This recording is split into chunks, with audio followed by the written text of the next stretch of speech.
Well, I figured I'd get this one in while I had this particular clip loaded. And I've been sitting here designing a modified Honda Ridgeline all morning. And just, you know, satisfied with that I know exactly what I want to do to accomplish my goal. And when it comes to car tuning, the goal can't be a tuned car. The goal has to be specific. You have to want a specific result in order to properly tune a car. People who go and ask other people what they should do to their car, learn about it for a while, maintain it. Try that. And then when you figure out a change you want to make the change. But anyways, there's been some things we've been learning about for a while and some changes I've been wanting to make. And, just sometimes you just got to listen and you can hear what's wrong. You know? Like, I think one of the reasons why I became one of them guys who can hear the problem with the car is because I've always been one of them guys who can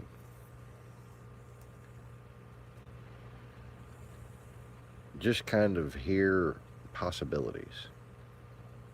Even when I listen to people speak, especially when I listen to people speak. And I was just listening to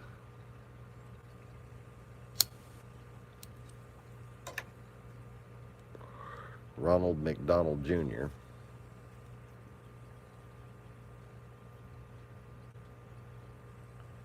And, McDonald Trump Jr. Cheeseburger Boy. Junior Cheeseburger Boy.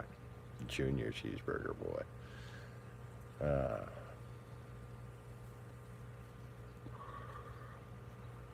What's Eric McFlurry?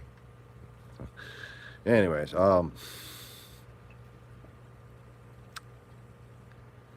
it seemed as though he was lying. In a particular way I found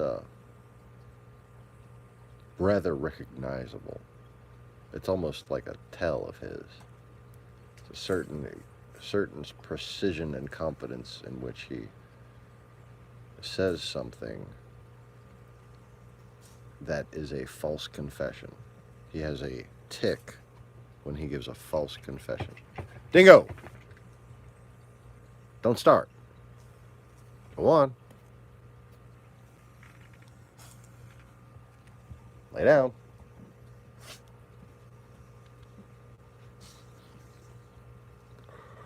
So I'm going to play this little clip, and I want to talk about what I think he really means, because, wow. Dingo, lay down. Go on. Lay down. Trump Tower deal, because Rudy got everybody really confused, I have to say. Yeah, I don't know. I don't talk about things that I don't know about. But, unfortunately, that sometimes happens, and no different than anyone else. But the reality is this wasn't a deal. We don't know the developer. We don't know the site. We don't know the anything about it. Ultimately, it was Michael Cohen essentially trying to get a deal done. He was there for. So, by that, I think you mean you know the developer and the site?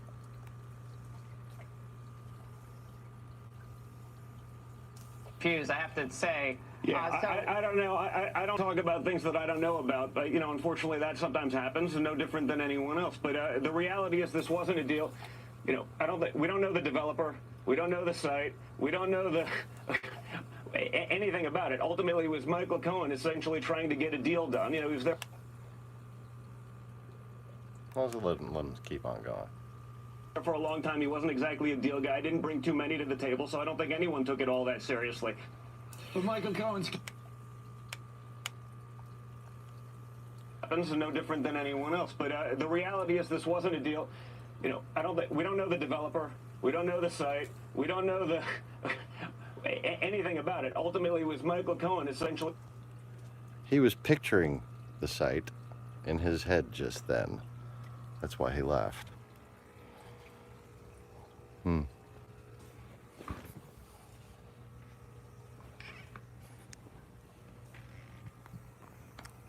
When he was saying the words "we,"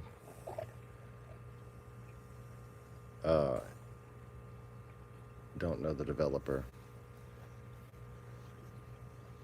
he was speaking in reference to his sister wife and himself.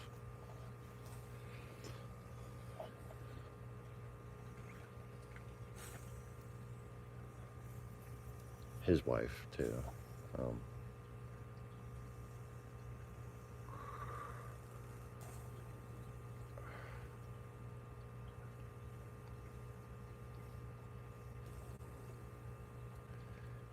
Anyways, just thinking, you know, wonder if Ivanka moved on to the... Never mind. It's horrifying to think about, but probably fucking true. Anyways, so, McDonald Jr. here, Junior Cheeseburger.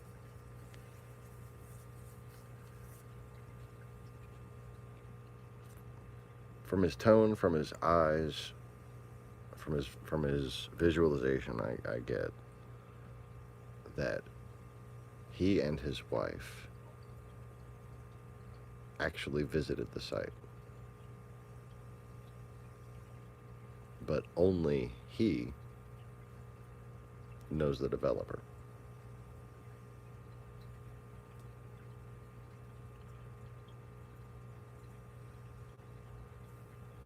When he was speaking of we, he was referring to himself and a different person regarding the site.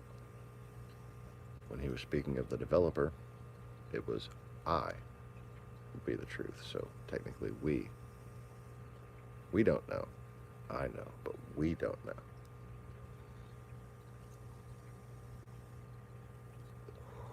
That's how he bullshits. That's what he thinks works. What I get from that is there's a Trump Tower site in Moscow, and he's seen it with his own two fucking eyes. Bet me and lose. So anyways, I wanted to see if maybe I could share that little tidbit with some people who were interested in vehicles and stuff, considering, you know, how many views I've had on very, very numerous uploads regarding my vast plethora of automotive wisdom that nearly equates to, you know, like 1/10 of a Scotty Kilmer. But I do what I can. And I know my little niche thing better than most people. Certainly better than anybody making YouTube videos and answering questions on live streams. But since YouTube has decided that nobody needs to have any questions answered, just like they don't need anybody, you know, to talk to if they're feeling suicidal or anything like that, you know, I've put myself out here for lots of different people to, you know, take advantage of.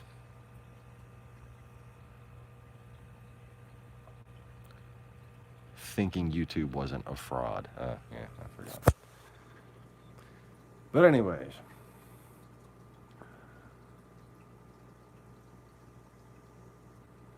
so I was hoping for some viewers to at least like chat a little bit about what it means to properly tune a vehicle. Whether you're talking about an old hot rod, muscle car, import, domestic, sports car, sedan, little economy car, little hatchback, truck, SUV. There are particular things that you can do to a vehicle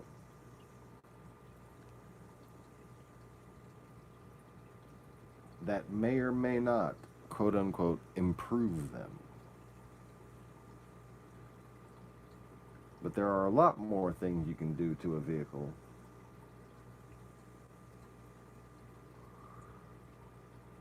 that will make it specific to your liking.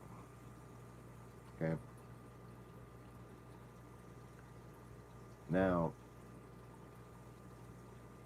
if you want to have a vehicle that's specific to your liking, by all means, do the necessary internet searches after you hear my case on why you should not do that to a vehicle.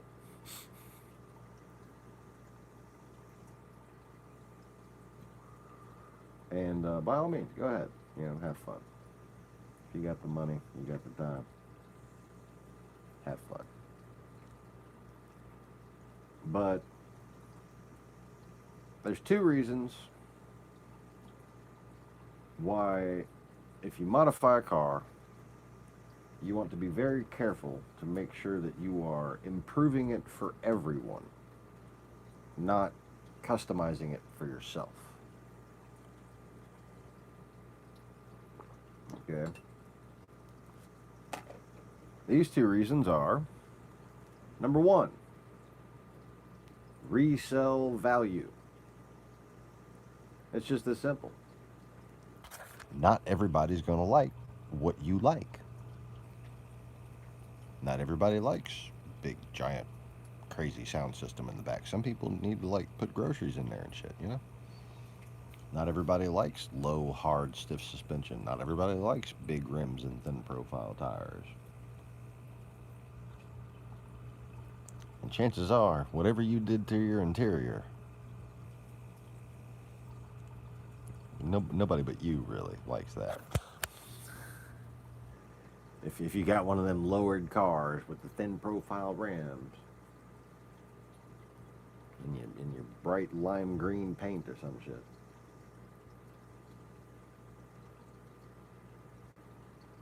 chances are the more work you've done to the interior, the more you've ruined it for everyone else. So there, resale value, marketability, the value of the car, okay?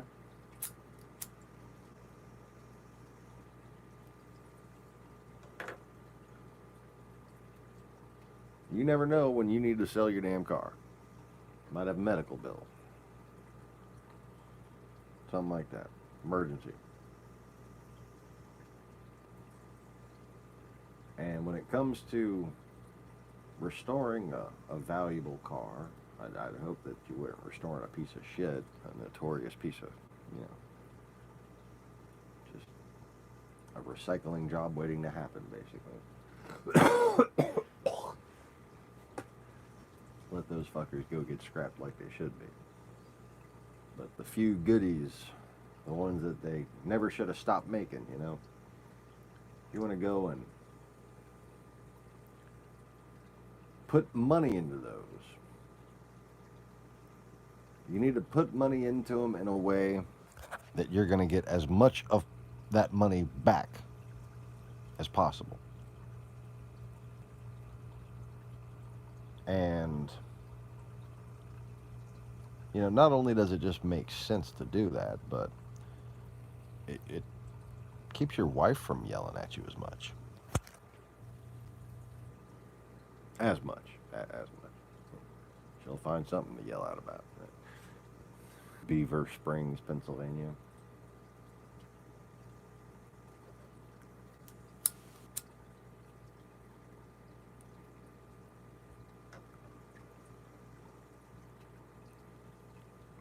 So anyways, the other reason why you shouldn't be putting excessive modifications, lowering springs, thin profile tires, big fart can mufflers, giant air intakes and turbos and superchargers and all kinds of crazy shit on your car is because it wears everything out. The more power you add, the lower and stiffer you make the suspension, the more the entire chassis is fatigued. I'm not just talking about you add power to the motor's going to wear out quicker. And not even the axles, like I was talking about how my axles have been on there for the whole 7 years now since we first dropped that motor in, basically. And those were Detroit axles, and they're still in perfect condition, just tight as hell. Well, the reason why that's impressive is because axles wear the fuck out, when you add power to a car. But what you don't understand is that all that extra vibration, all that extra torque on the engine mounts, all that acceleration on the chassis, all that extra stress on the chassis under braking because of the increased horsepower, that wears every bushing on the subframe out, every ball joint, every suspension bushing, and over time puts just a little bit of stress on all the welds and just fatigues and flexes that chassis just a little bit at a time over years and years and years. And eventually that whole chassis is just kind of squishy.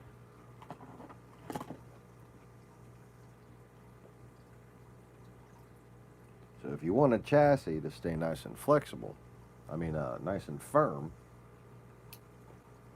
you need to have a compliant suspension. Now, there are other things that you can do to increase the performance, the handling, without fucking up the suspension. And if you do these things properly, girls will still enjoy riding in your vehicle. Actual girls with vaginas that aren't made out of polyurethane. Because they will not be chattering their fucking teeth because they're sitting there on your lowering springs and thin profile tires. Just like, I'm glad he's got the big fucking boom box to vibrate me out of the fucking seat so I can, at least have that to even out the teeth chattering. Yeah.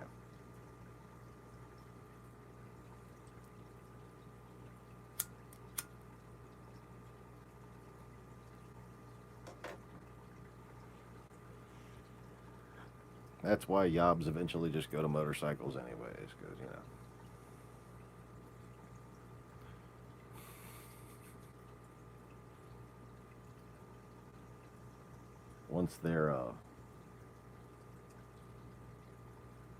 once their youthful glow fades, no women are getting in that passenger seat anyway, so you might as well just have a one-seater.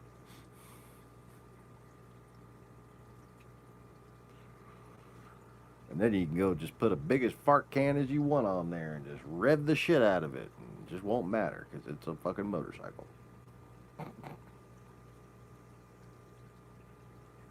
But for those of us who want to procreate and shit,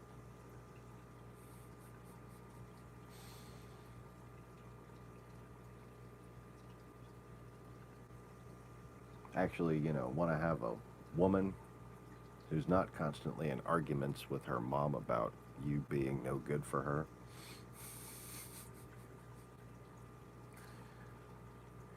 I recommend keeping the factory springs on a car. And the best thing to do to rims. You ready? You ready? The best thing you can do for a rim package on a car, any car,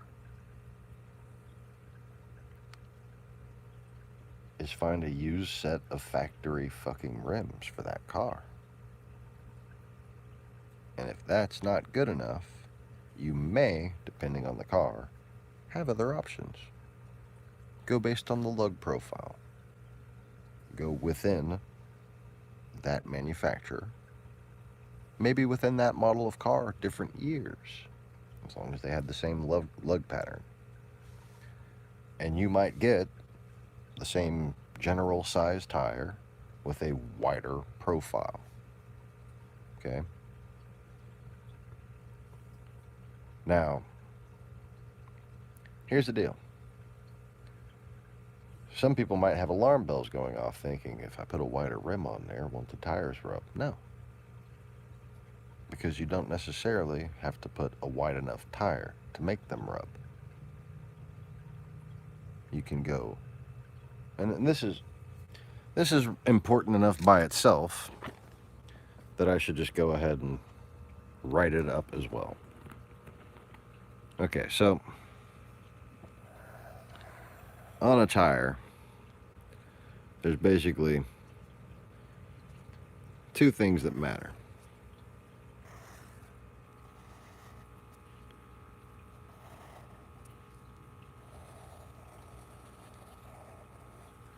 Now, you might have, say, like a factory type Honda Accord tire. That'd be 195 millimeters. Or you might upgrade it like I've done to where it's 215 millimeters. Okay, so that's there and that's there. Now when you order those tires, they'll come in something like 19565 R15. Okay, this is the inch diameter of the rim. Okay, so that needs to be the same, obviously, regardless. All right.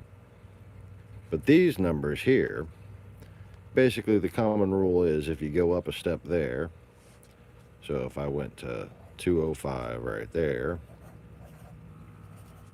I would go down a step right there,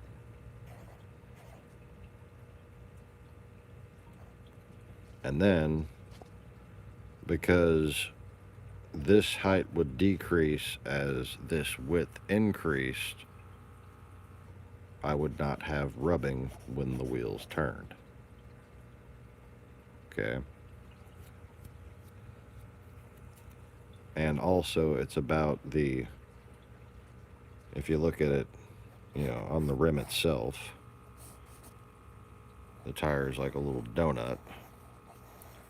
Okay.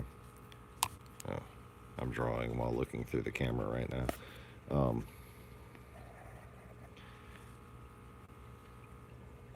But if you think of this measurement here plus this measurement, if you add to this and subtract from that, or add to that and subtract from this, this overall tube size stays the same. It's mainly your contact patch at the bottom when the tire is flattened out that's different. Now, of course, modern tires actually are visibly flat on top, but as far as this right here, actually when your contact patch it forms, that just bulges just a little bit and goes from narrowing in just a little bit closer to being straight down. Okay, And, you know, if you want more grip for drag racing or something, you might let air out of the tires and let them bulge out just a little bit more so you get that extra grip. But that will fuck up your gas mileage, okay? Which brings me to the whole point of thinner tires versus wider tires. More grip, higher gas mileage, okay? In the rain, it's more about the tire tread and quality, okay? And that's when your grip really matters. All right, so if you're not performance driving, usually a factory tire is ideal because it's made for gas mileage and rain safety, okay? But if you want to upgrade your overall performance without sacrificing ride comfort, you need to follow this method here. And what you might wind up with is 215/55. And you can, at the sacrifice of ride quality, go lower than that, go to a 50 or a 45. But to a certain point, going too wide on there, you'll check the tires and see that they only go to a certain size rim. 6.5 inch, 7 inch rim won't cut it.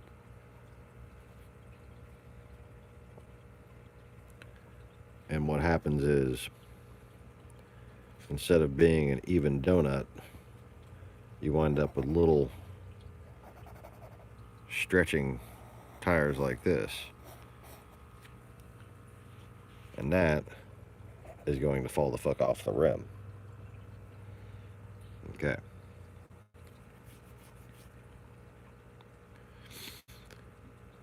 So anyways, on my Accord, I have 205/70 R15s, which is the size of a CRV tire. That rubs a little bit on the inner wheel well if I turn all the way. So guess what? I don't turn all the way. And I get to have giant, squishy, comfy tires that have all the grip in the fucking world. Now, this is not a handling, cornering car because of that. But if you need to make it down a gravel road in a hurry because the bus is stopped and your kid's late, accept no fucking substitutes, my friend. 93 Honda Accord, H22 swap. Automatic. Gotta be an automatic if you want to do gravel. Pop that clutch and spin fucking dirt for days. Yeah, no thank you on the standard for gravel.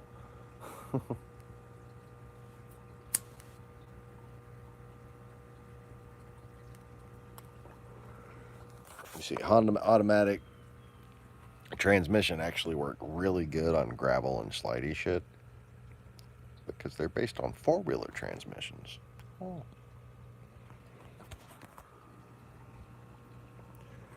So anyway, let me try to be lazy. There we go. I'm being lazy now. I can fucking just put this over here and hold the camera, or put the camera on the table and shit. Fucking working like gangbusters. How about that? Let me talk about how well it's working until it just falls the fuck down. That's probably what's, typical. Anyways. So, since I've already talked about tires before I go into all this here, we should talk about suspension. Now,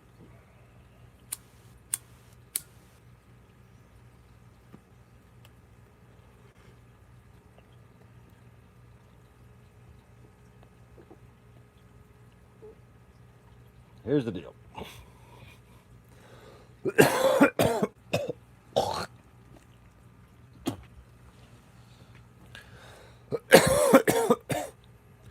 Lowering springs, when used with a car's stock control arms, okay, so let's just make an hub here, okay, and we'll show a spindle pointing out of it, okay, and here we have a wheel, and I don't know why this looks like Formula One shit, but this is what we're doing here, people, okay, so this is a wheel, dingo, and that's a dog chewing his fucking ass. Anyways, so here's the, the chassis where it connects to. Alright. And you have your upper control arm bushings and your lower control arm bushing and your upper ball joint and your lower ball joint, or whatever. Okay, it's just an example. Alright. If you have a coil over shock type suspension, and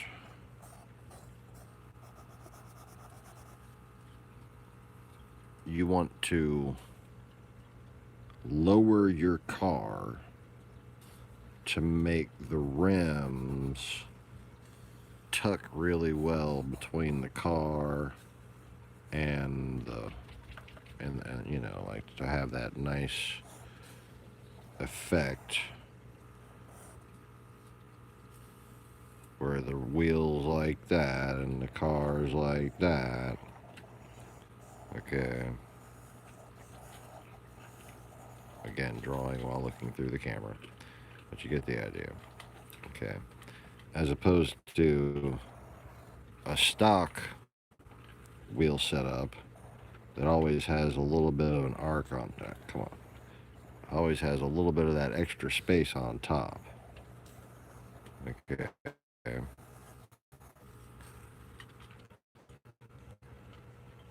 By using lowering springs,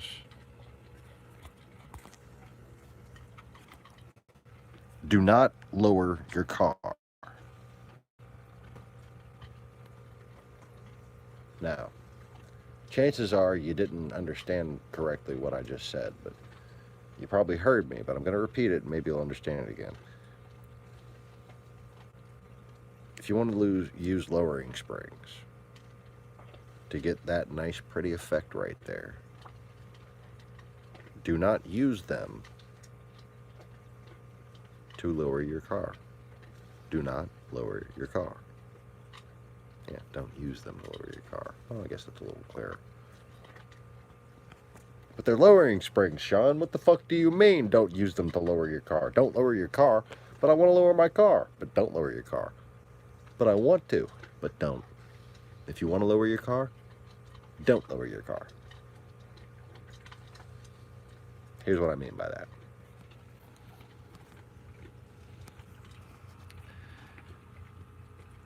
A set of lowering springs are designed not to actually set the bottom of your car closer to the ground. That's not what they're designed for.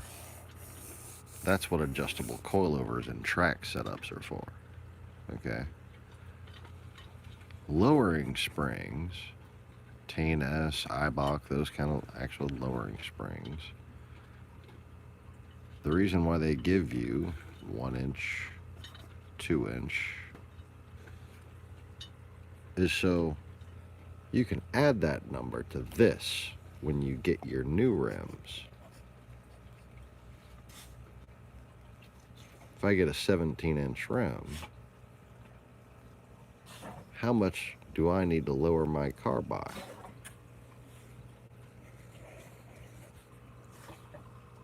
because one of those inches, I'll let you do it here. This will be the rim now. If I got a 15-inch rim, it's going to go 1 inch up this way and 1 inch up that way to become a 17-inch.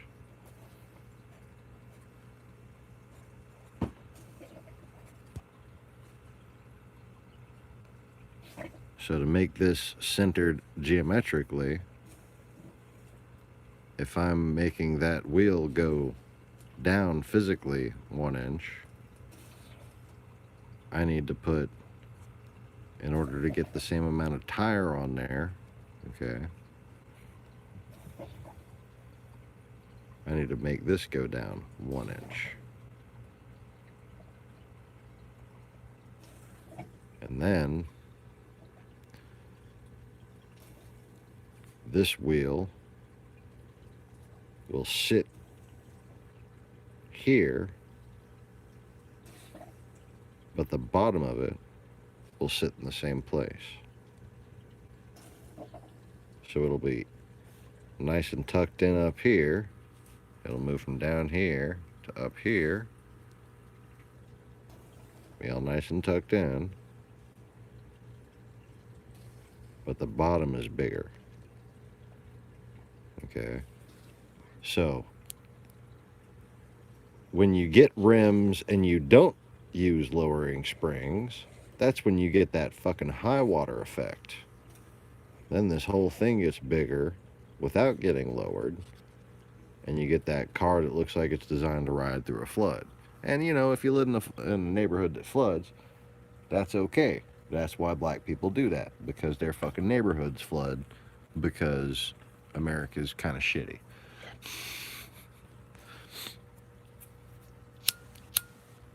Black people do that shit for the same reason white people in the country do that fucking shit to their trucks, because, you know, shit floods.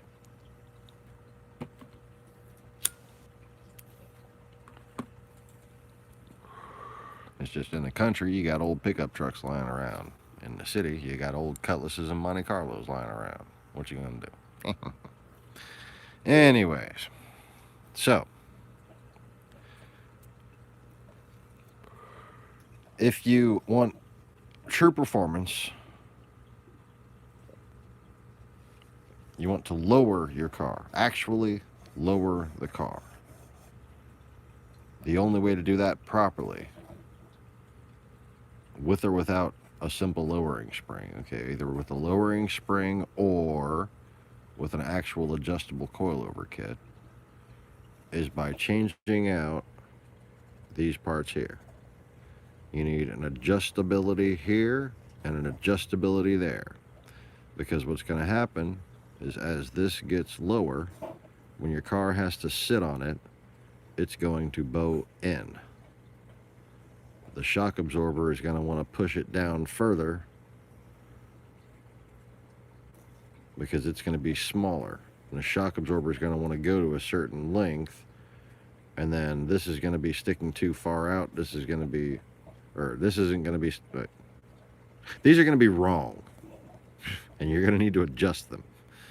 Okay, you're going to have a little screw adjuster here and a set of adjusters on this ball joint or something like that, and be able to slide this right here and be able to screw adjust this here. Okay. And that way, as the car moves down and the wheel moves up, you can keep that geometry even instead of having it bow in on you or something. Bow out, bow in. It's all going to depend on what kind of car it is. Anyway.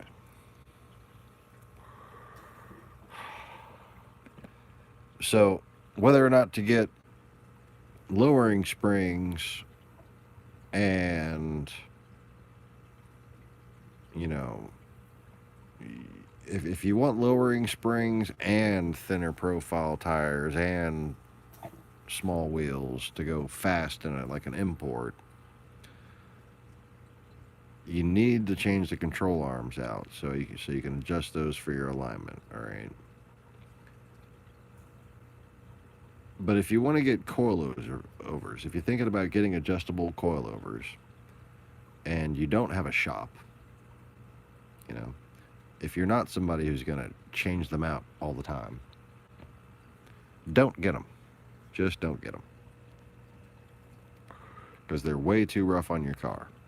They're always higher compound, higher spring rate. And they're designed to go as low as they can go. And they're generally not designed to ride on the higher levels. So what you have is a spring rate that can handle that low level without the car bottoming out. So it's a nice heavy spring rate. Just to give you an example, the factory spring rate on my Honda Accord is, I think, about 4 kilograms in the front and 2 kilograms in the rear. A Mustang's would be 8 kilograms in the front and 4 kilograms in the rear to hold that extra weight in the front.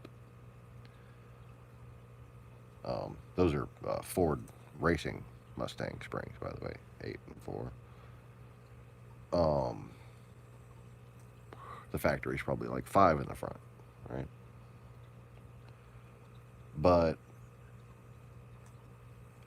like Skunk 2 racing coilovers for a Civic are 10 in the front and 8 in the rear. For an Integra, they're 10 in the front and 10 in the rear. You know?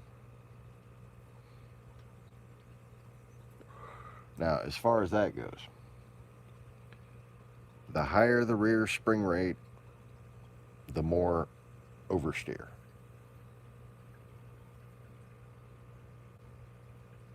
However, the higher the spring rate front and rear, the more stability under braking. Okay? So what you want is just a little bit less spring in the rear, relevant to how heavy you've gone on the front. So if you go really heavy on the front and that shit ain't bowing at all, you can have really oversteery heavy rear springs. But if you've got a little bit of squat in the front, you need just a little bit of extra play in the rear. So like a very well track balanced Integra, for instance, I found performs best with an 8 kilogram in the front and a 7 kilogram in the rear on bumpy surfaces.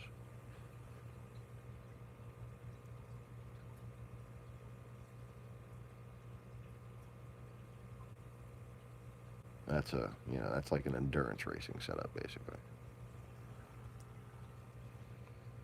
Whereas for like a really smooth time attack, you might go like 14 in the front and 10 in the rear, something like that. 14 in the front, 12 in the rear. 14, shit. 17-14. I've seen 17-14 on front-wheel drive race cars. That's got to be crazy stiff, man.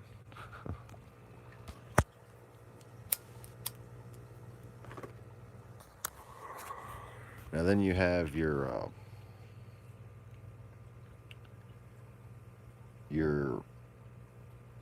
front and rear sway bars. Basically, the heavier proportional, again, the front is, the less prone to oversteer. If you go heavy on the rear sway bar, it's going to be really oversteery. Even if it's a rear-wheel drive car, you can tow out. I mean, even if it's a front-wheel drive car, you can tow out the rear wheels and put a really stiff sway bar on there, and then the rear will kind of like slide. It's actually a really cool way to make a car handle. Huh.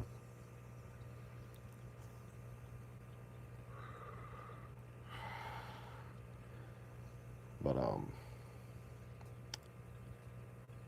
anyways, still nobody fucking here. Wow, that's just kind of amazing. giving a lecture about tuning a car with nobody fucking watching on a channel with 3,000 fucking subscribers. I've got like car repair videos with 20,000, 40,000 views on them. Talk about car shit. Have anybody get a notification? Why? Because I put Trump Tower in there. Oh, I put Trump Tower Moscow. So YouTube shuts it down.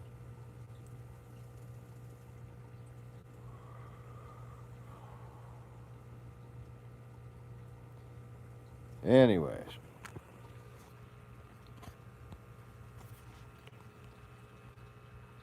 So, enough about suspension. If you have Gran Turismo, I suggest screwing with the car little by little on Gran Turismo before making any changes in real life. And, you know, test out the parts.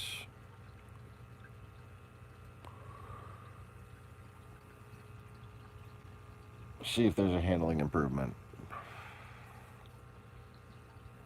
See if there's a timing improvement, you know, lap time improvement. Otherwise, you know, leave it stock. And go and get yourself some rims off of another factory car. Like my 93 Accord, I have rims from an 02 Accord Coupe. And they look good on that shit. And it gives me an extra inch, or extra half an inch, excuse me, to mount the tires on. Now,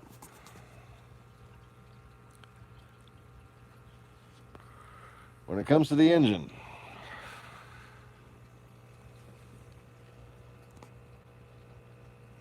get some nicer spark plug wires. Make sure you got name brand exactly to spec for the type of fuel you use spark plugs. Oh, that's very important. If you have a car that uses a higher number spark plug, and it's going to say a higher, basically a higher number spark plug means a lower temperature combustion, which means you need a higher octane gasoline. Okay? I think that's right.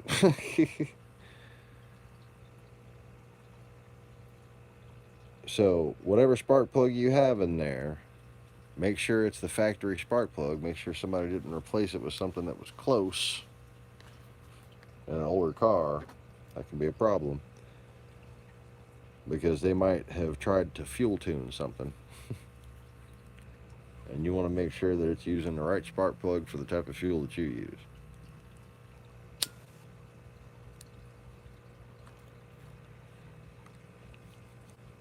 Now, never use a lower number than factory. Okay? Never take a car that runs on premium and try to run it on regular, basically. Okay? But if you have a car that runs on regular and you want to run it on premium, go one number higher. That's a colder burning spark plug. And it'll run that premium gas and keep your engine nice and safe and clean.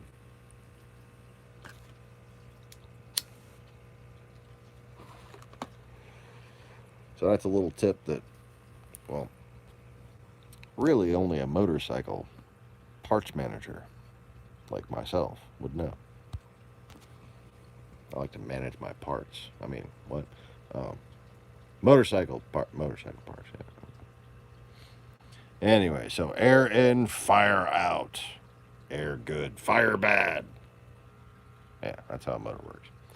And then it sets a cat on fire and it goes meow.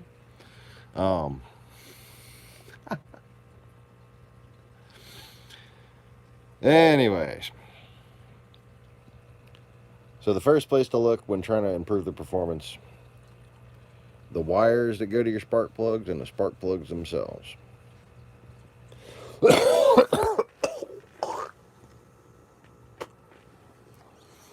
Now, in an older V8, a low revving engine, look into an MSD module. Make sure you do a proper wiring job that can be taken out and put back to factory. But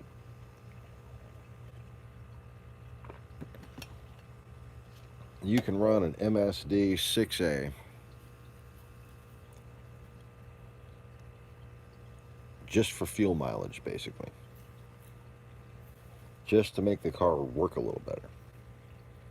And another thing you can do, and say an old Dodge, even an old Honda, is switch those injectors to one of those custom remanufactured 4-port injectors. What they do is they take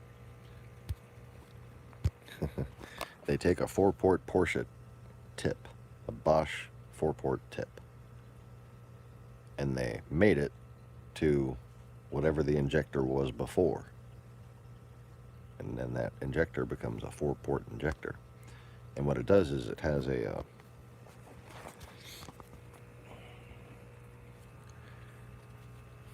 well, instead of one little squirt, it's got 4 little tiny poofs of mist. You know, this is mist. This is practically vapor. One squirt, mist. Okay, like,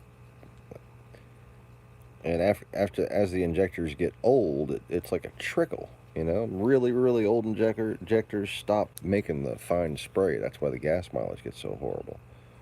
That's why you'll wind up with like a black sedimented combustion chambers, because that fuel injector got old.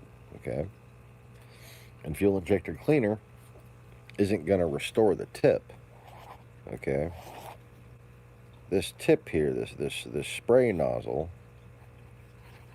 it's supposed to be a little tiny thing, and over time it's basically getting grooved out by whatever dirt and sediment that gets through your fuel filter. Okay, there's another thing that's worth replacing is a fuel filter. For Hondas, I like to go with the factory fuel filter too.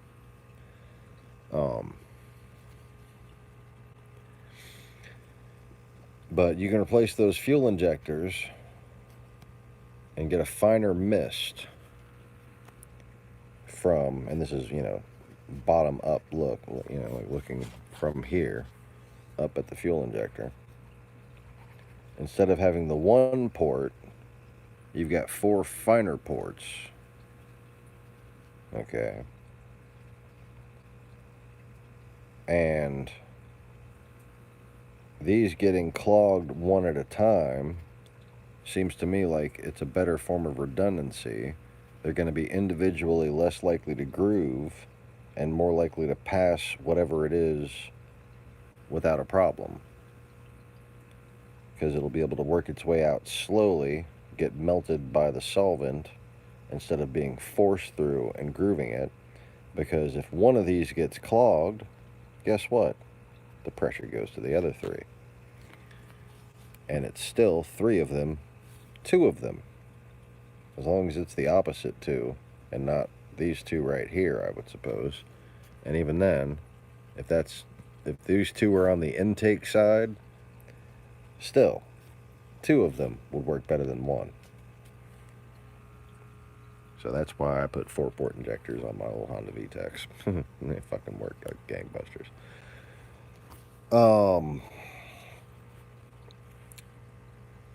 Now on a 20-year-old Honda, another thing you might want to consider changing, just outright changing, is the actual ignition module itself. It's going to be a little guy like this with like a heat sink type cover on it, probably silver or black, and about yay big on average. Which would look like a regular old igniter module for a motorcycle, only it works on one of these babies. Okay.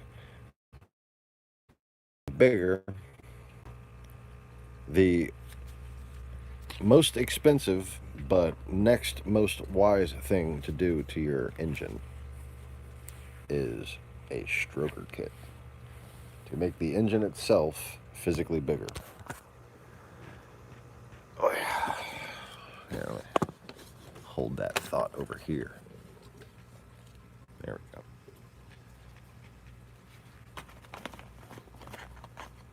Now, to accomplish this, you have what's called a stroker kit. Okay? Now, what this does is takes the crankshaft and the rods. Alright, the pistons are sort of a notwithstanding issue. They more affect the compression ratio, and I'll get to that in a minute. The pistons and the rods, right, y'all, and they will increase the stroke to increase the displacement. So there's this guy right here. Okay. And your pistons are going to attach like so. Alright, and this crank is kind of like this. Alright, I'm just gonna quickly make it totally fucking wrong. Let's do it upside down. We're just gonna do it upside down because I ran out of room that way, and I've already started doing it upside down, so what the fuck. Alright, so basically these are combustion chambers. And you have your pistons. There's no piston right there, it's fucking down here. Alright. And as this rotates, the crank rotates, that right there is where that connects. Okay. This guy right here is in the up position. I guess that could be in the up position. Okay.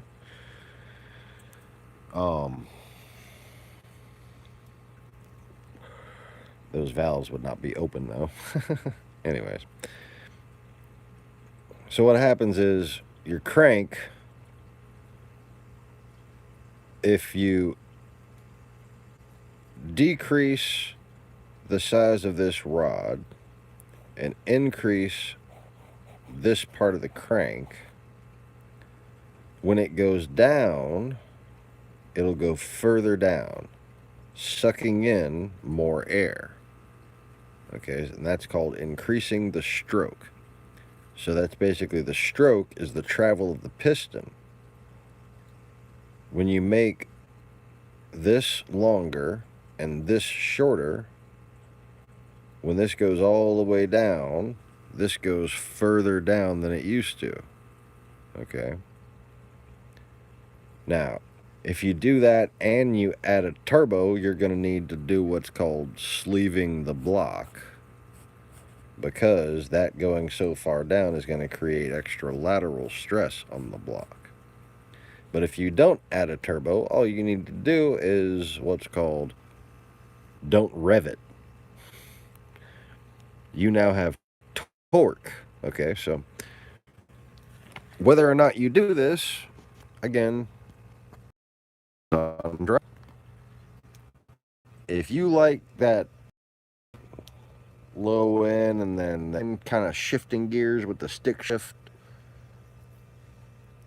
a stroker motor is not the right upgrade for you, because it's going to create an extra fragility to that engine. It's going to make your engine more like an SUV motor, basically. If you just wish you didn't have to rev it up as far and can commit to not revving it up as far, then a stroker motor is the right thing for you, because then the motor will go lower and easier, and You just have to be in mind of letting it shift with your foot when you get up on the highway. Yeah.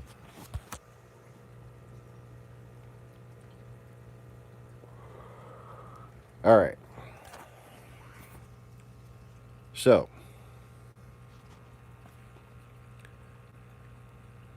all of that is where you're going to find the most power. Where you're going to find the least power is the shit that they sell you, telling you that you're going to get the most power, which is your intake and exhaust. Now, there's 3 things about an intake that you need to know. One is you need to keep your fucking cold air cold, which means make a box under the hood that separates it from everything hot. Don't put it down in the damn fender, so if you fucking go into some water, your engine's gonna get drenched on the inside, okay? That's a stupid idea. Anyways.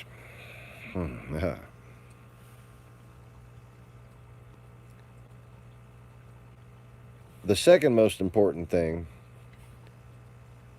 as far as upgrading the amount of airflow,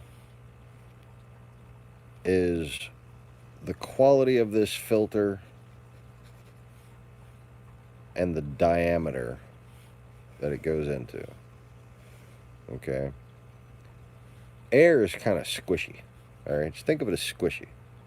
And you want to have a lot of air to squish when your motor needs to rev. Okay? So the more volume you have post air filter, the more initial snappy torque you might have. Okay? That's one reason why short rams are wide.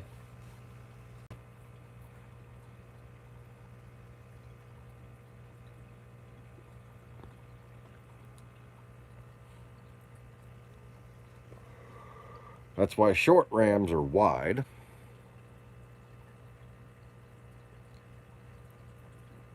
So that there is as little restriction as possible. And they have initial throttle response.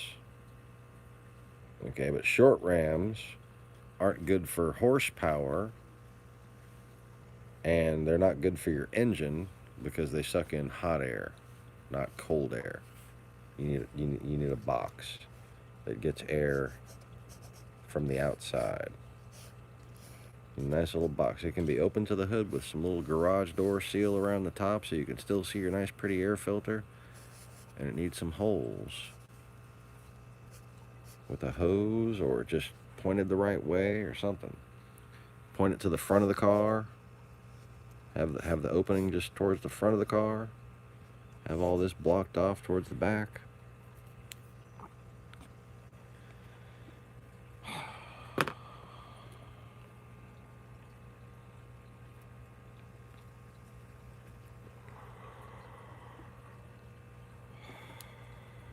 Anyways. And the last thing you want to do, which is going to bring me into the exhaust, is port polishing. Okay? So what happens is, if you take this intake manifold, take a picture of the gasket.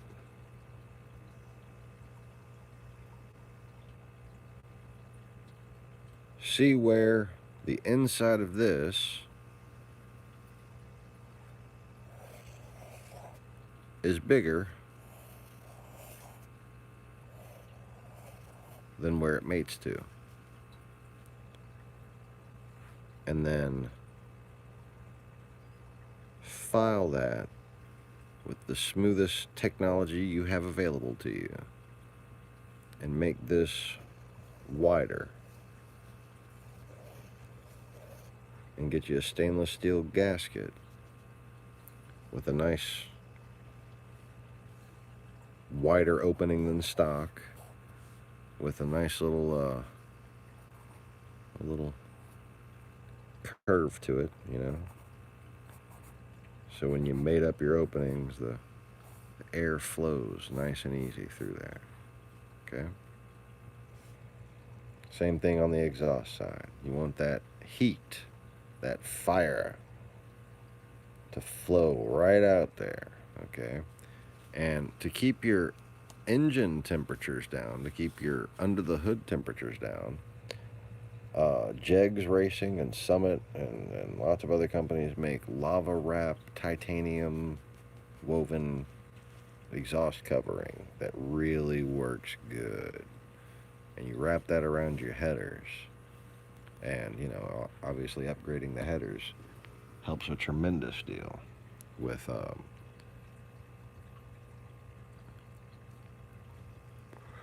just about any type of extra performance you want. Okay? But the thing about headers is, if you want to use them with a quiet muffler, you're going to need a high flow cat. Okay? Because you can't have too much back pressure in this system. Otherwise, you're going to have to keep the stock headers and keep the back pressure up in the engine. Okay? But to have your back pressure going down into the headers, you basically have to have it made by the cat, or it's going to roast your muffler. Alright, so you're going to need a big, wide, high flow, high temp cat, like a MagnaFlow cat. But again, you want that little bit of back pressure just for resonance, basically. But you want it to be capable of high flow at the same time. And be nice and big so that it cools stuff down as much as possible as it catalyzes. Now, that's basically how a cat works, is by producing heat. And a lot of it, because it uses heat to produce more heat.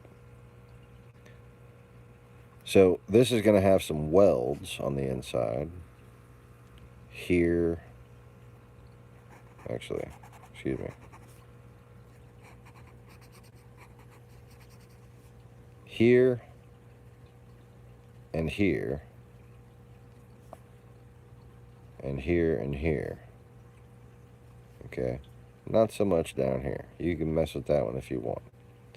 But your catalytic material is going to be kind of separate. The main one to worry about is these two right here on this side, because that's the flow side. So it's going to separate there, and then it's going to come out there. However, if you got some big bulky welds on the inside, you can feel in there, you want to grind those down flat so that it can spread out evenly over the catalyst and not have a little turbulent vortex that makes it just kind of go right through the middle of the catalyst, and then over time it wears that out and then moves to the outside. You want it using it all evenly so it heats up all evenly and doesn't crack the casing, and it'll last longer that way too. Just being used evenly, it's better. So then, of course, filing this flange down nice and perfectly polishedly smooth, as well as the intake flange right there, just in case this pipe is a little bit bigger, and just to make it flow better, you want to have a nice little rounded flange on the intake side of everything. And then right there, that weld has to be smooth. So all this collection can take place with as little turbulence as possible. This is one of the most important and effective port polishing points in a car that gets completely unnoticed.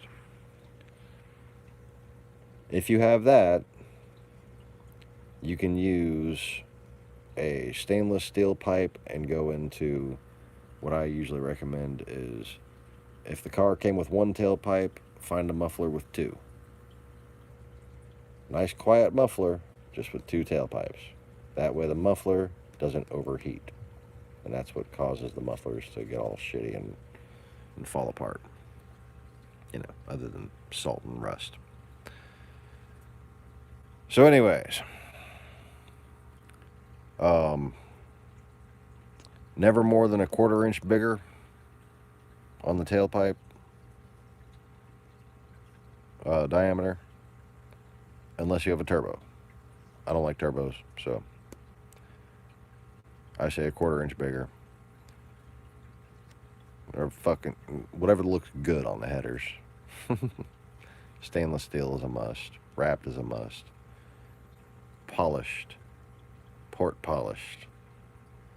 Nice big just blowjob lips of a fucking flange, okay? So the exhaust coming out of the motor knows right where the hell to go. And there's no ridges or bumps or welds that are going to get it caught up and cause even the slightest little bit of back pressure right here. So all that heat just comes right out the motor. And when you stomp on the gas and rev it high, there's no red glowing bullshit. It just evacuates. Anyways. Oi, oi, oi, oi, oi.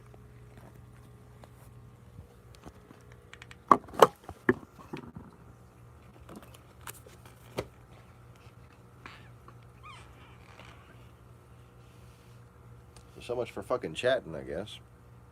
Not one goddamn person, huh? It's fucking amazing.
That's not good.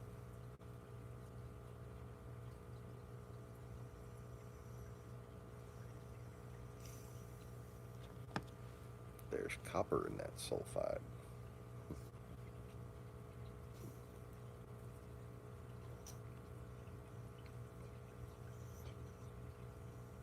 That's my guess on the bluish green tint anyway.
not for commercial use. And they had an advertisement on there.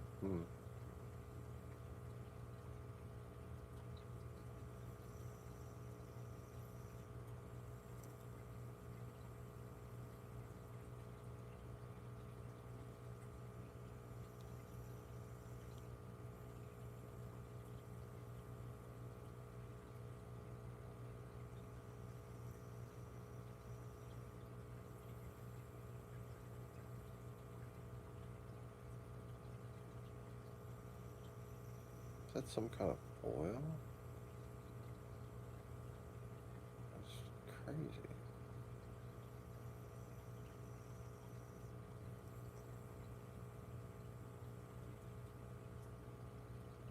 Looks like oil. That light brown in the water, that was... Oil can look like that mixed with water. If your radiator water looks like that, you got a blown head gasket, you know.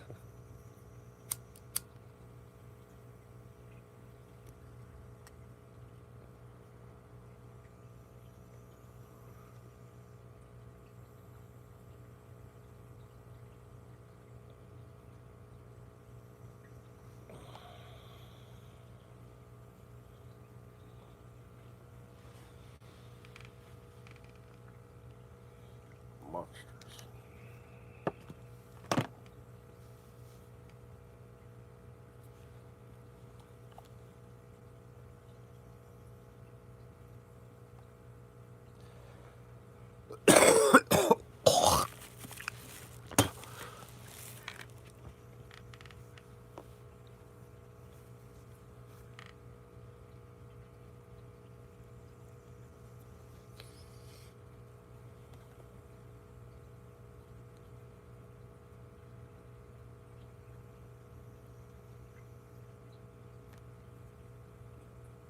So what's a millstone?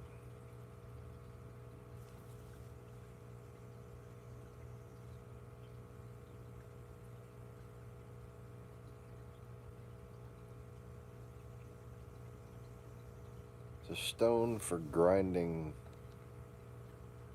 barley and wheat and stuff like that.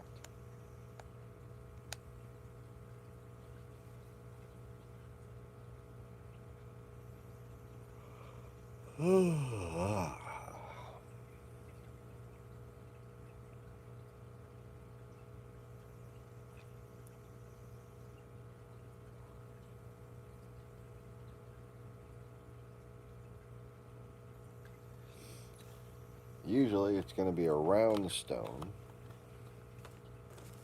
or cylindrical, peg-shaped sort of, but always round, not necessarily spherical, depending on the shape of the container that whatever is being ground is in.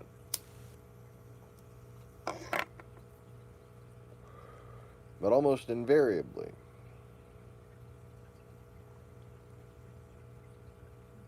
it's got a handle. And usually the handle is going to go inside of a hole.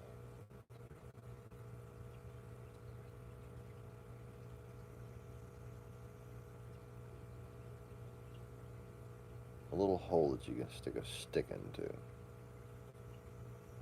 So you can use that stuff to grind it around. Now, in Egypt, the place from which the prisoner of Patmos, John, was from,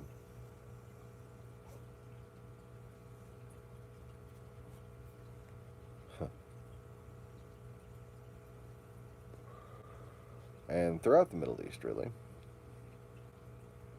at the time where the prophecy was written that a millstone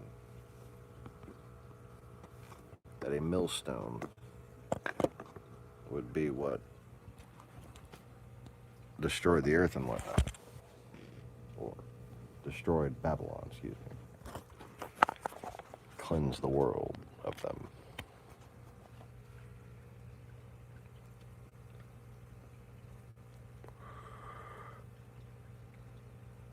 instead of an actual stone, there would be a lump of copper attached to the end of a stick.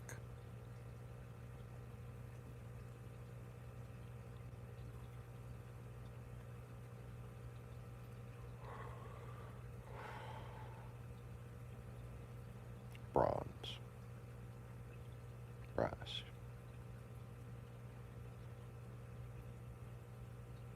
copper and nickel, alloy, brass.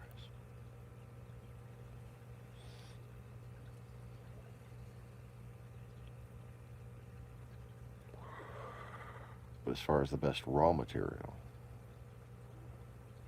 copper lends well to remaining sanitary,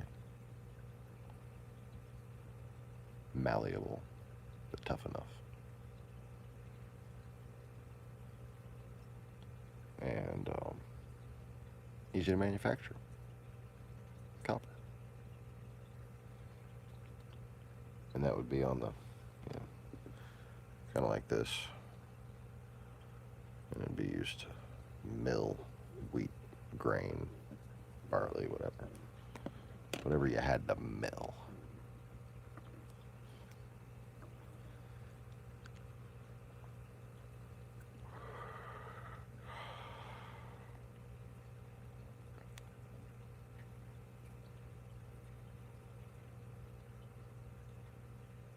Something about that hole is turning me on.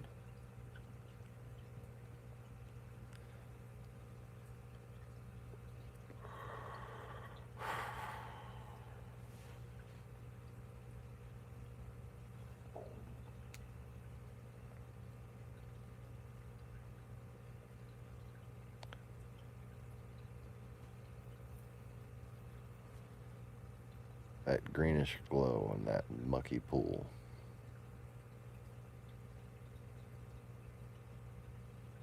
It's probably not algae.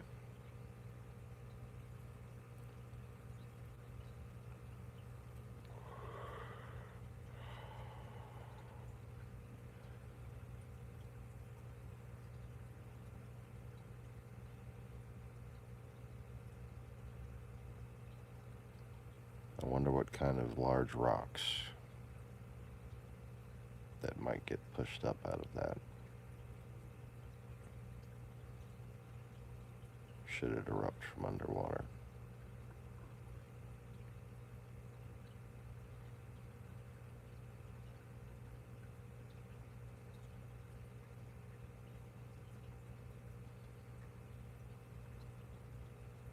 Clearly it's undergone quite some changes.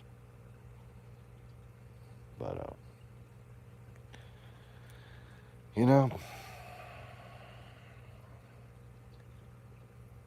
if not that one, it has many cousins. And unlike Pokemon, you can't catch them all. Anyways, so I guess that's all since nobody's watching. So, thanks for nothing. Whoever